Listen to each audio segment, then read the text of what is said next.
एक तरफ जोशो खरोश के साथ मशक़ें जारी हैं तो दूसरी जानिब भारतीय फ़ज़ाइया का अनाड़ीपन दुनिया के सामने आ गया है। उत्तर प्रदेश में ज़ेरे तामीर गंगा एक्सप्रेसवे पर भारतीय पायलट सखोई तैयारे को लैंड न करा सका।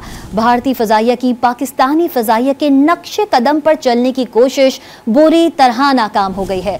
भारतीय फ़ज़ाइया ने जंग की सूरत में मुतबादिल रनवे के तौर पर एक्सप्रेसवे पर उतरने की मशक़ की, लेकिन अनाड़ी पायलट नाकाम रहा। उत्तर प्रदेश में एक्सप्रेसवे पर सखोई तैयारा लैंड कराने की कोशिश में अनाड़ी पायलट नाकाम हो गया।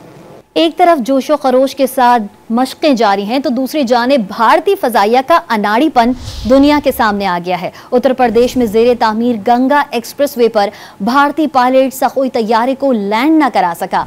भारतीय फ़ज़ाइया की पाकिस्तानी फ़ज़ाइया के नक्शे कदम पर चलने की कोशिश बुरी तरह नाकाम हो गई है।